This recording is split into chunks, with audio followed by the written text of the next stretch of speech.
So more technology in senior living or less technology?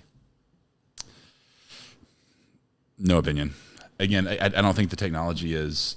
You get into a community like this, like we've got to have a great piece of technology for like the POS system because we got to be able to run like the coffee shop and blah blah blah blah blah. Yeah, checking people, COVID, and tracking and all that. We need like technology for medication management. That it's just a best practice, right?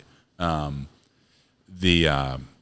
we need smart TVs and all that kind of stuff? No. Yeah, I think one place that we can really utilize technology right now, and there will be some robots in this community. Really? But I think robots could really, we see post-COVID, one thing that I see is the in-room dining experience.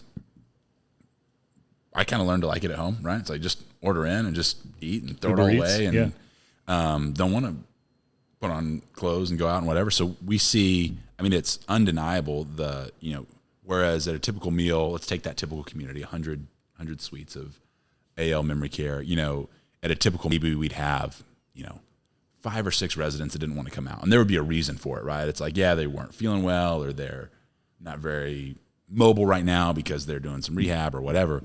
And now like that number's doubled or tripled. And so a lot of people are just like, no, I just want to stay in my room. Now there's some implications of that. It's like, well, we want you to come out and engage. Like, are they becoming isolated? Is there a social component that we need to nurture them out? But for a lot of people, it's no, I just want to eat dinner in my rooms now. I come out for breakfast and lunch, and most of the time I'm going to want to eat dinner in my room.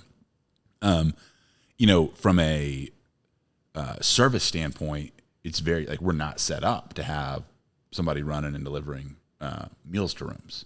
And so, if you dig in with hotels, like hotels hate room service.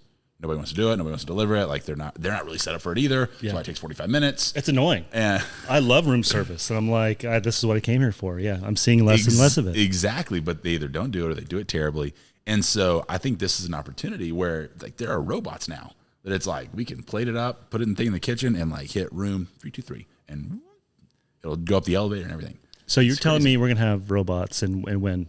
Oh, we're going to have robots here. Yeah. What's the timetable for that? You gotta talk to Peter. They're in process. So really?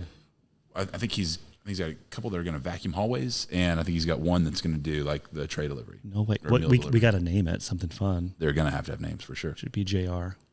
We can leave in JR. Steven Jr. We got to name one Wally. I feel like there's so many great robots from the movies. But I think that's a piece of technology that can really help people, right? Because now we're not taking a caregiver off the floor. We're not taking the server out of the dining room. Yeah. And we can still provide and we can get it there timely.